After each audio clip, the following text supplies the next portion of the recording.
बिस्मिल्लाहिर्रहमानिर्रहीम, अस्सलाम वालेकुम नाज़रीन। प्रोग्राम आप देख रहे हैं 7 से 8 सना हाशमी के साथ। मुझे उम्मीद है कि आप तमाम लोग खैर खैरियत से होंगे। गुज़िश्ता रोज़ जो गुजरा है वो ज़ाहिर सब के लिए एक आसाब शिकन दिन था।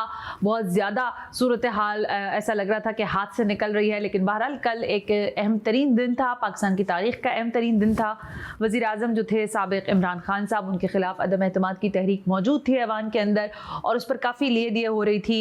इमरान खान साहब कह रहे थे कि मैं इस अदम एतमाद की तहरीक को आखिरी बॉल तक खेलूंगा, लेकिन वो आखिरी बॉल खेलने के लिए हमें उस तरह से ऐवान में दिखाई तो बहरहाल नहीं दिए। लेकिन कल हमने देखा कि 174 के नंबर के साथ अपोजिशन ने अदम एतमाद की तहरीक को कामयाब बनाया। अब अगला मरहला ये है कि नया कायदे ऐवान जो है वो कल के दिन चुन लिया जाएगा।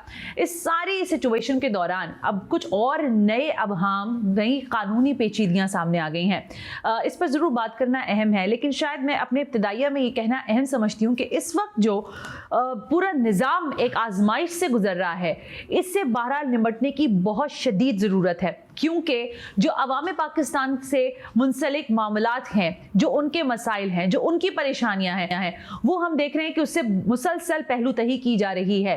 होशरुबा महंगाई है। आज दिन तक भी मैं अगर आपसे बात करूं तो आम आदमी के घर में शायद इफ्तार के लिए एक फ्रूट भी दस्तयाब नहीं है। गैस के प्राइसेस बढ़ चुके हैं, बिजली की कीमतें होशरुबा हद तक बढ़ चुकी हैं, आटा चीनी लोगों को दस्तयाब नहीं है। लेकिन हमारे हुक्मरान इस वक्त कुर्सी बचाने के लिए, कुर्सी तक आने के लिए, कुर्सी ना चलाने के लिए शायद सारे ही लगे हुए हैं। लेकिन ये तमाशा बहरहाल कहीं ना कहीं जाकर रुकना होगा, क्योंकि अगर सियासी इस्तेहकाम नहीं आएगा तो मुआशी इस्तेहकाम भी नहीं आ सकता। लेकिन कल हमने देखा कि पाकिस्तान तहरीक इंसाफ की ज़ाहिर जब पोलिंग हो रही थी, या बल्कि पोलिंग तो नहीं कहूँगी, इसको मैं वोटिंग कहूँगी। वोटिंग जब हो रही थी, जब सारे लोग जो अरकान पार्लियामान है वो बाहर जा रहे थे, तो जो ट्रेजरी बेंचेस थी वो खाली पड़ी थी। वहाँ पर सिर्फ अली मोहम्मद खान साहब मौजूद थे और काफ़ी अप्रिशिएट किया जा रहा है अली मोहम्मद खान साहब की उस स्पीच को जो उन्होंने आखिर में ज़ाहिर दी है ऐवान के अंदर। उसकी एक थोड़ी सी झलक मैं आपको दिखाऊं, फिर आज जो बातें कह रहे हैं फवाद चौधरी साहब और जो मशवरा दिया जा रहा है इमरान खान साहब को कि आप इस्तीफा दे दें और इस असेंबली से बाहर निकल आए, इसके बाद क्या होगा। लेकिन ज़रा अली मोहम्मद खान साहब को, क्योंकि ज़ाहिर इन्होंने इस मुश्किल हालात में भी अपने लोगों का जिस तरह दिफा किया, अली साहब को सुनवाइएगा जी। मुझे इस बात पे फख्र और खुशी है कि मैं जिस आदमी के साथ खड़ा हूं, जिसका नाम इमरान खान है, उसने हुकूमत कुर्बान की है लेकिन उसने गुलामी कबूल नहीं की। मैंने आज ऐवान में मोहतरम मौलाना फजल रहमान साहब को भी देखा, बैसत पार्लिमानी अमूर के वजीर को मैं उनको वेलकम करता हूं। लेकिन एक सवाल तारीख उनके लिए भी छोड़े जा रही है कि जिस शख्स, जिस मर्द बहरान को मेरे मोहतरम मौलाना साहब यहूदी और अमरीकी एजेंट कहते थे, ये कैसा एजेंट था जिसको हटाने के लिए अमरीका ने ईडी और चोटी की जोर लगा दी। इंशाल्लाह इस कुर्सी पे मेरा लीडर एक बार फिर आएगा, अवाम की ताकत, मेरा वजीर आजम फिर आएगा, इमरान खान फिर आएगा। बहुत जज्बाती तकरीर थी, लेकिन अब मुल्की सियासी हालात संभल नहीं रहे हैं। मुआशी तौर पर तो नहीं संभल रहे हैं, लेकिन सियासी तौर पर भी पेचीदगियां सामने खड़ी हो गई हैं। पाकिस्तान तहरीक इंसाफ के फवाद चौधरी साहब कह रहे थे, आज भी कह रहे थे कि हमने फैसला कर लिया है, हम इस्तीफे देंगे और हम बाहर निकल जाएंगे। फवाद चौधरी को सुनवाएं, फिर अपने मेहमानों का तारुफ करवाती हूँ मैं। कोई भी गैरतमंद आदमी इस चीज को कबूल नहीं कर सकता कि हमारे मुल्क के फैसले, इस मुल्क के ऊपर हुकूमत कौन करेगा, किसी बाहर के दारुल हुकूमत के लोग करें। मेरा यह ख्याल है कि ये किसी भी हुकूमत की, किसी भी मुल्क की गुलामी का सबसे बड़ा सबूत ये होगा कि वो उसके फैसले मुल्क से बाहर हों। हम समझते हैं कि बहुत ही जुल्म की बात है कि शहबाज शरीफ, जिनके ऊपर 16 अरब रुपए की जो टीटीज का केस है, जिस दिन उनके ऊपर फर्दे जुर्म आयद होनी है, उस दिन वो पाकिस्तान के वजीर आजम के लिए इलेक्शन लड़ रहे होंगे। ये इससे ज्यादा तौहीन आमेज पाकिस्तान के लिए क्या बात होगी कि एक फॉरेन इंपोर्टेड हुकूमत, एक फॉरेन सिलेक्टेड हुकूमत पाकिस्तान के ऊपर इम्पोज कर दी जाए और शहबाज शरीफ जैसे शख्स को उसका सरबराह बना दिया जाए। तो ये कह रहे हैं फवाद चौधरी साहब आपके सामने है, वो कह रहे हैं कि हम तो इस्तीफे देंगे, चोरों डाकू लुटेरों के साथ हमने बैठना नहीं है। तो किसी हद तक मामला शायद क्लियर है। इस वक्त मुझे ज्वाइन करने जा रहे हैं इंपॉर्टेंट शख्सियत हैं, बैरिस्टर जफर अली शाह, माहिर कानून है, मुख्तलिफ किस्म का इनका ज़ाहिर है तबसरा भी हो, फिर वो हमें आइनी पहलुओं के हवाले से भी बताएंगे। एडवोकेट अजहर सिद्दीक, आप भी माहिर कानून है, उनका भी ज़रा मैं तज्जिया लेना चाह रही थी कि वो इस सारी सिचुएशन को कैसे फोरसी कर रहे हैं। Last but not the least in important शख्सियत हैं, पाकिस्तान का बड़ा जाना पहचाना पहचाना नाम मुजाहिद बरेली साहब, सीनियर तज्जियाकार हैं। सर थैंक यू करती हूँ आपको, बहुत बहुत शुक्रिया कि आप भी तशरीफ लेकर आए। आपकी इजाजत से सर जरा कानूनी मामला पर पहले बात कर ली जाए। बैरिस्टर जफर अली शाह साहब, मैं आपसे गुफ्तगू का आगाज करना चाहूंगी। बैरिस्टर साहब फरमाइएगा कि अब मामला ये है कि अदम एतमाद की तहरीक कामयाब हो गई। अब कल रात तक ये मामला था कि अदम एतमाद की तहरीक होने के बाद वजीर आजम को डिनोटिफाई कौन करेगा, यानी कि सदर करेंगे या कौन करेंगे। तो अब अगर पहली दफा हुई है ज़ाहिर पाकिस्तान की 75 तारीख के अंदर, ये बताइएगा ये किसका इस्तेहकाक है कि अगर अदम एतमाद की तहरीक कामयाब हो जाए तो वजीर आजम को उनके मनसब से हटाने के लिए, जो कि वाज़ेह होता है, नोटिफिकेशन कहां से जारी होता है?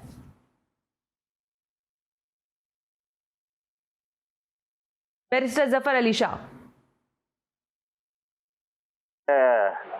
जो कैबिनेट डिवीजन है एमनेस्टी वो करती है, मेन उसका रोल होता है। ओके। तो डी नोटिफाई तो वो हो गए हैं, ये तो होना ही था उन्होंने, लेकिन जो आप कह रहे हैं कि भाई वोट ऑफ नो कॉन्फिडेंस, जी सर, ये वोट ऑफ नो कॉन्फिडेंस नहीं है।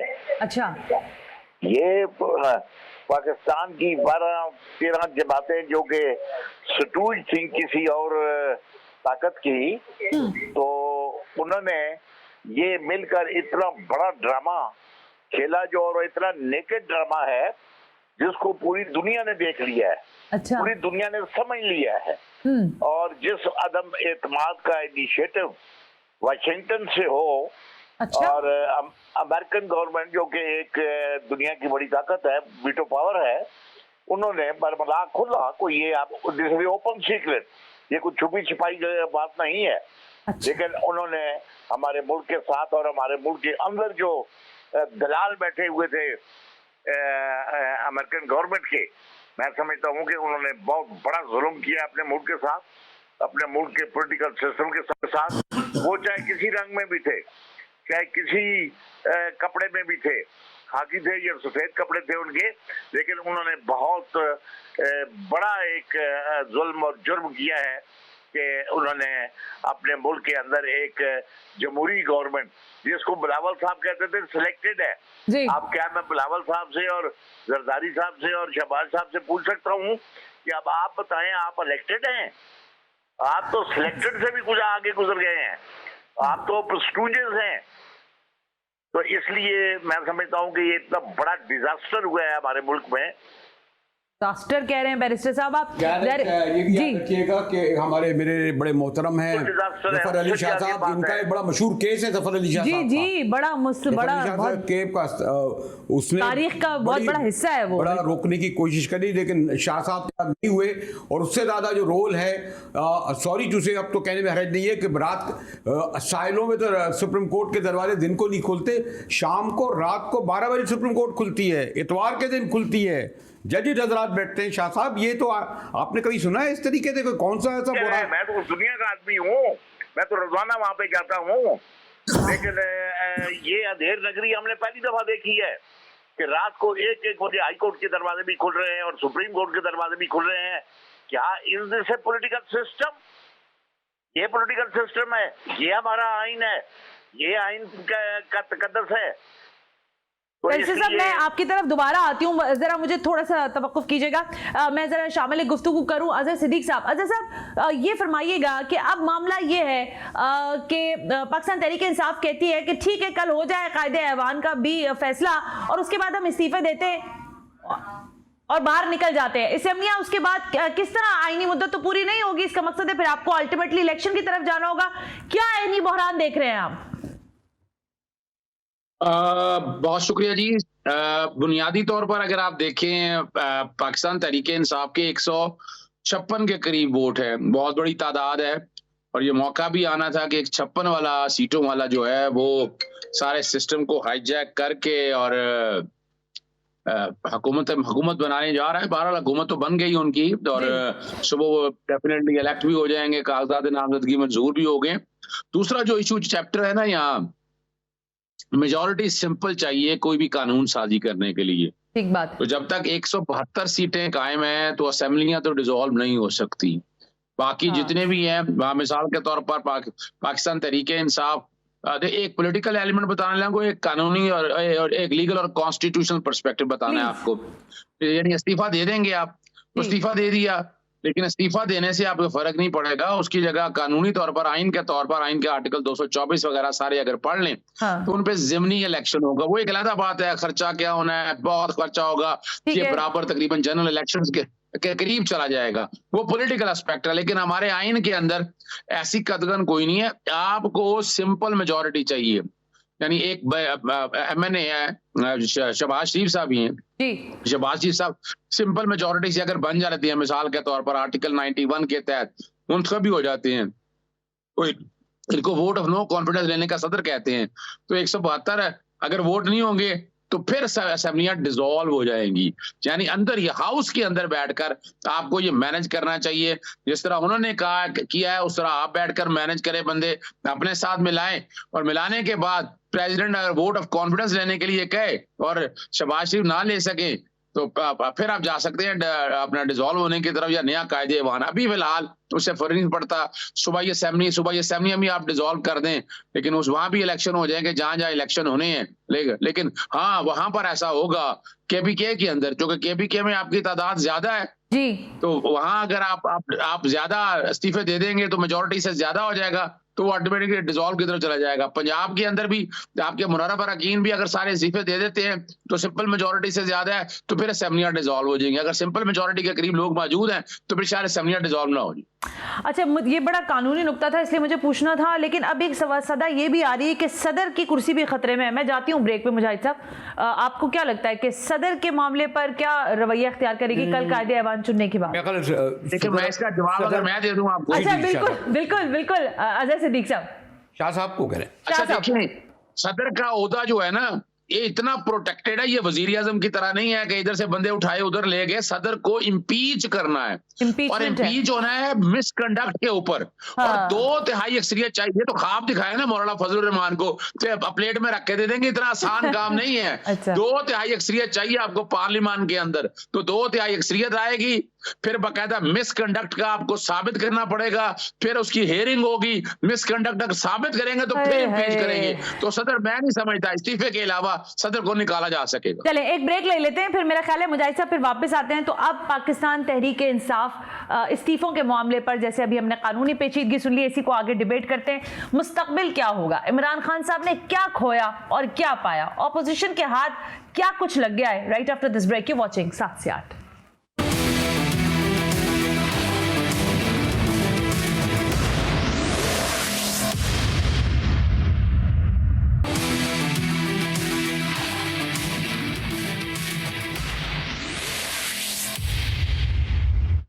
वेलकम बैक नाज़रीन, हम ब्रेक पर थे। मुजाहिद बरेलवी साहब मेरे साथ मौजूद हैं, बैरिस्टर ज़फ़र अली शाह, एडवोकेट अजहर सिद्दीक से भी हम बात कर रहे हैं। मुजाहिद बरेलवी साहब, कल रात तक या कल सुबह तक की भी अगर मैं कंडीशन देखूं तो प्राइम मिनिस्टर इमरान खान साहब, जो कि अब साबिक हो गए हैं, वो बड़े कॉन्फिडेंट थे। वो कह रहे थे कि मैं अचकन इनको पहनने नहीं दूंगा, इनकी अचकनें रखे रखे खराब हो जाएंगी।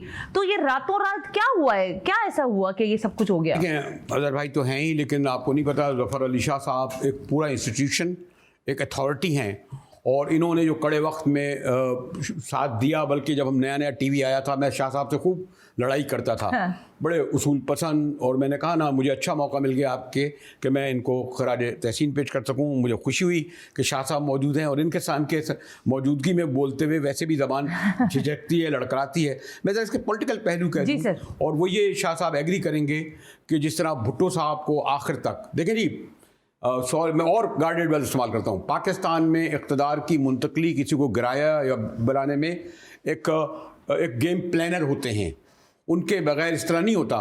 इमरान खान साहब को भी लाया गया, MKM भी आ गई, बाप भी आ गए, फला भी ले आए, जमा कर दिया। अब ये देखिए यहाँ 176 कैसे जमा हुए, यानी इमरान खान साहब को जो भी यकीन दिला रहा था जी, और यकीनन वो एस्टेब्लिशमेंट का कोई एक हल्का दिला रहा होगा, ठीक है, कि आपको और कुछ नहीं होना, डटे रहिए आखिर तक, ठीक है। गिनती भी वो बता रहे थे, मोहसिन दावर, अली यावर, मोहसिन दावर, अली वजीर, ये दो कहाँ से लाए गए? हाँ। अली नवाज शाह कहाँ से लाए गए? हाँ। शाहजहान बुगटी कहाँ से लाए गए, जो शाहजहान बुगटी पहले ही 42 करोड़ रुपए ले चुके थे? अख्तर बलोच कहाँ से लाए गए? अच्छा, वो 20 अरकान कैसे तोड़े गए? दैट्स अनदर थिंग कि सुप्रीम कोर्ट के सामने नेकेड खरीदो फरोख्त हो रही है, पार्टी से वफादारी बढ़ रही है, वो खामोश। 4 वोट, ये 6 वोट लाए गए। भाइयों का हमारे, आपको सबसे ज्यादा इल्म है कैंप ओवरनाइट कैसे कभी पीरी पार्टी में जाती है, तो वही जो बाप, तो ये जो 14-15 वोट जो मैनेज किए हैं, सवाल ही पैदा नहीं हो सकता कि जरदारी साहब की जादूगरी, शहबाज शरीफ साहब की फुर्तीलापन जो है वो 174 वोट पूरे कर सके 4 वोटों पे। और मैं तो ऐसी मजाक में कह रहा था, जरा ये भी देख लीजिए जिस तरह संजरानी के साथ 64 खड़े थे और सॉरी हासिल बिजनियों के साथ, और हमने 2 घंटे बाद देखा ये भी हो सकता है अगर शाह महमूद कुरैशी रहेगा, ऐसा ना हो कि वो 174 में 10 इधर हो जाए, आगे पीछे हो जाए। कल कुछ और नया सिनेरियो हो जाए। कि ये इतना नॉट सिंपल, ये कानूनी सुझावियां नहीं है। 174 की गिनती कैसे पूरी हुई? देखिए कल खालिद मक्सी साहब, कल जब कायद वो ऐवान कौमी असेंबली के अंदर वो बात कर रहे थे खालिद मक्सी साहब रात को, तो उन्होंने कहा कि बाप ने अपने बाप होने का फर्ज अदा कर दिया है। ये खालिद मक्सी के बाप कौन है हमें नहीं बताना, आपके भाइयों के बाप कौन है हमें नहीं बताना। अली वजीर और जो जेल में सिंध में थे कहां से लाए, दुबई से कैदी को लेकर आ गए। बिल्कुल ऐसे इस तरीके से अब ये सिर्फ क्या नई नस्ल को पैगाम दे रहे हैं, ये जो वकला तहरीक के हमारे भोन साहब ये क्या सबक दे रहे हैं? इस तरीके से आप जमहूरियत, ये गुड डेमोक्रेसी है? इमरान खान वाकई उसको है वो सियासत के दाव पेच नहीं जाता, बेशुमार उससे गलतियां भी हुई, ओवर कॉन्फिडेंस का भी शिकार था, ये भी था कि उसने इख्तिदार की खातिर बहुत सारे लोगों को इस्तेमाल करा, उसको रिजाइन दे देना चाहिए था 27 फरवरी को, कबूल नहीं करना चाहिए था ऐसे लोगों को। लेकिन जो इस अच्छी जमहूरियत और बेहतर जमहूरियत और जमहूरियत फतह करार दे रहे हैं उनको उसमें तमाम शामिल हैं, चाहे वो अदलिया के सरखेल हों, चाहे हमारी इंटेलिजेंसिया हो, ह्यूमन राइट वाले हों, और ये सो कॉल्ड डेमोक्रेट्स। ठीक है, मैं बैरिस्टर जफर अली शाह साहब, ज़ाहिर है आपकी मौजूदगी का फायदा हम सभी उठाना चाहते हैं। मुजाहिद साहब ने भी फरमाया कि आप अपने आप में एक इंस्टीट्यूशन है सर, लेकिन सर ये तारीख जो कल रात रकम हुई है, इस तारीख के पीछे कई ज़ाहिर औराक मौजूद है। क्या आप समझते हैं कि इमरान खान साहब, ये जैसे आज हम देख रहे हैं सोशल मीडिया अखबारात में भी लिखा हुआ था कि शायद इमरान खान डिजर्व नहीं करते थे इस नेशन को, या ये नेशन डिजर्व नहीं करती इमरान खान साहब को, इसमें से दोनों में से आपको क्या बात सही लग रही है जफर अली शाह साहब? मुझे जरा दोहराएंगी आप, क्योंकि समझ नहीं आ रही। हेलो जी जफर अली शाह साहब, आवाज आ रही है? हाँ जी जी, आप आवाज आई है। क्या सवाल क्या था आपका? सर मैं ये पूछ रही हूँ कि आपको लगता है कि जो कल रात तारीख रकम हुई है, इसके पीछे जो औराक थे, इसमें कुछ सफ़े फटे हैं, कुछ नए जुड़े हैं, तो फिर ये किताब मुरतब हुई है, या ये ऐसे ही तारीख रकम हो गई है? इसमें कोई शक नहीं। ये तो मैं पहले अर्ज कर चुका हूँ कि ये इतना एक नेकेड में है जिसमें बड़ी ताकतों से लेकर अंदरूनी मुल्क तक छोटी ताकतें और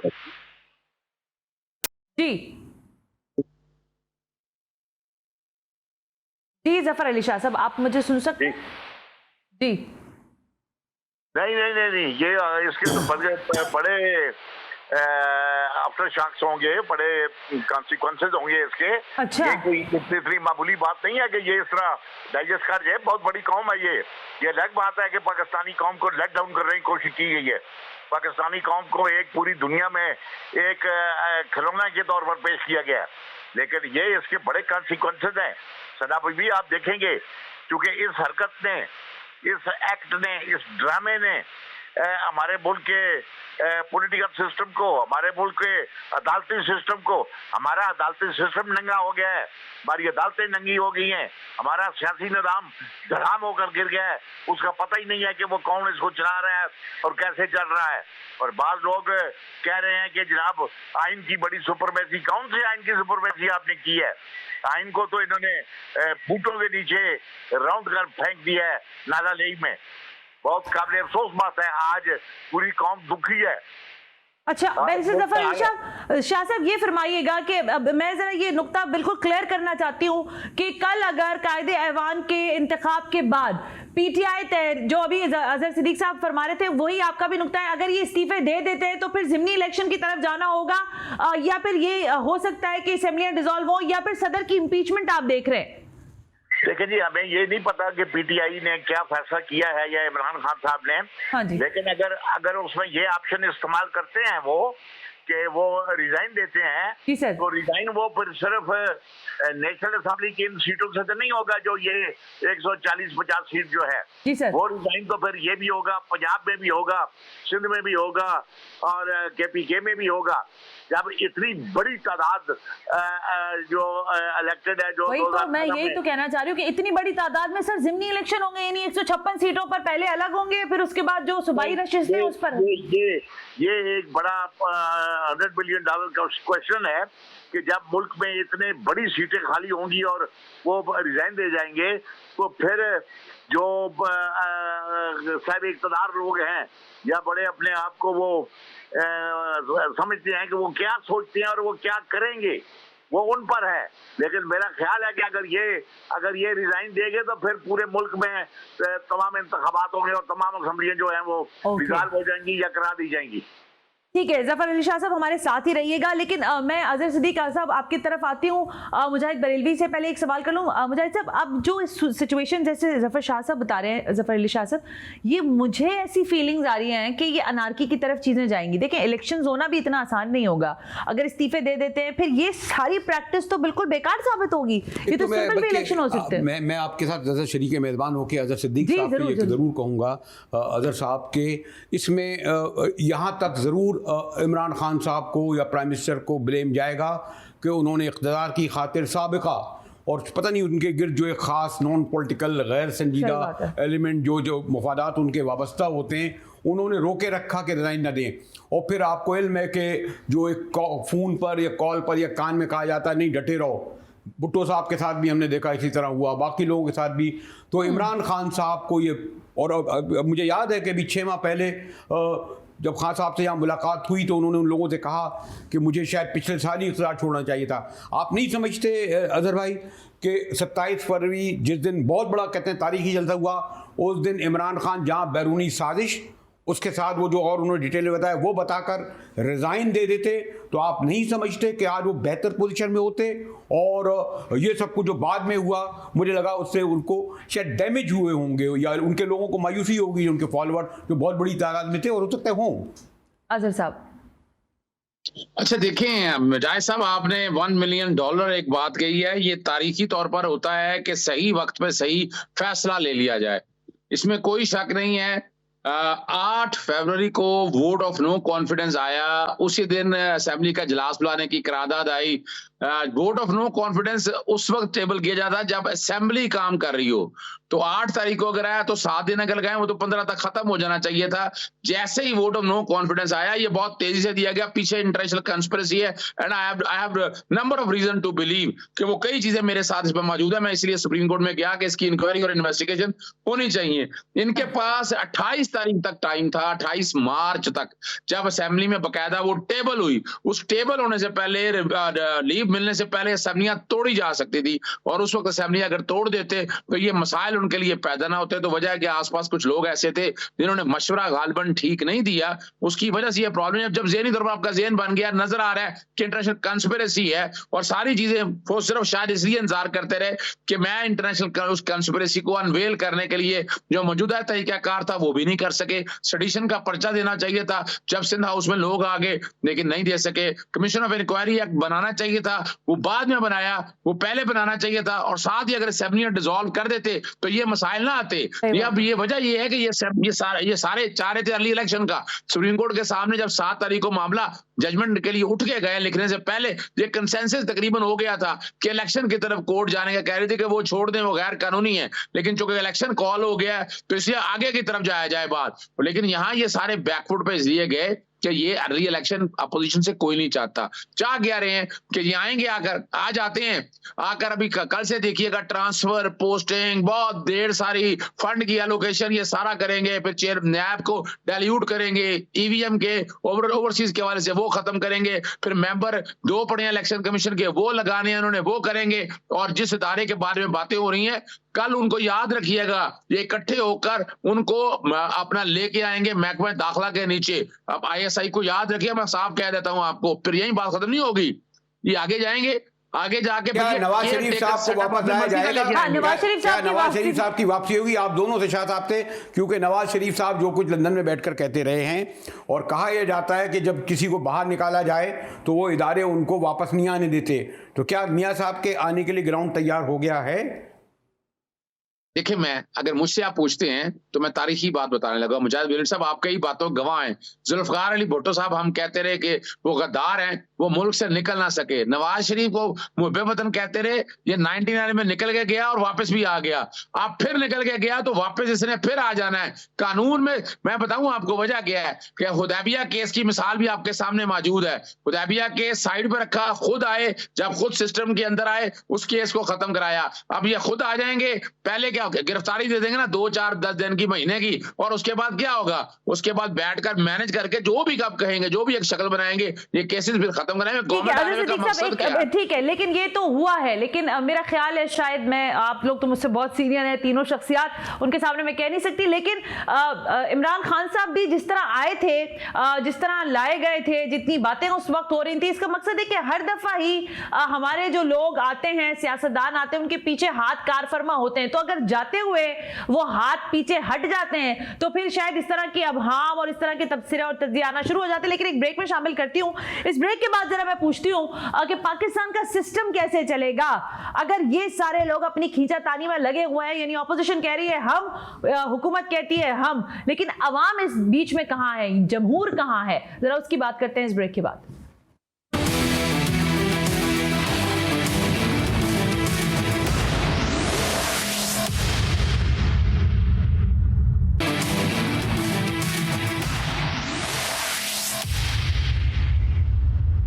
वेलकम बैक। वक्त बहुत कम है, लेकिन जाहिर है पाकिस्तान की सियासत पर मैं बात कर रही हूँ। इस दौरान मुजाहिद बरेलवी साहब, मैं बार बार, मेरा इसरार शायद अब यही रह गया है कि पॉलिटिकल पार्टीज का जो अपना मामला है वो खींचातानी का शिकार है। कल भी एक मामला होगा, आपको पता है, सिस्टमैटिक तरीका है, कायदे ऐवान को चुन लिया जाएगा, ये इस्तीफे दे देते हैं, असेंबलियों का मामला आपने कानून सुन लिया है। लेकिन जो नहीं हो रहा वो ये हो रहा है कि इस रियासत के लिए काम नहीं हो रहा, इसके जमहूर के लिए काम नहीं हो रहा। और वो इसलिए देखिए सना नहीं हो रहा। देखिए हम जो गुफ्तगू कर रहे हैं, मेरे ख्याल में जब इमरान खान साहब ने, जैसे हुआ ना, आप कह रही थी ना कि जिस तरह वो लाए गए बैसाखियों पर, और ये हम बार बार उनसे कहते रहे, बिल्कुल ऐसे इन बैसाखियों को अलग होना था जब ये टर्निंग पॉइंट आना था।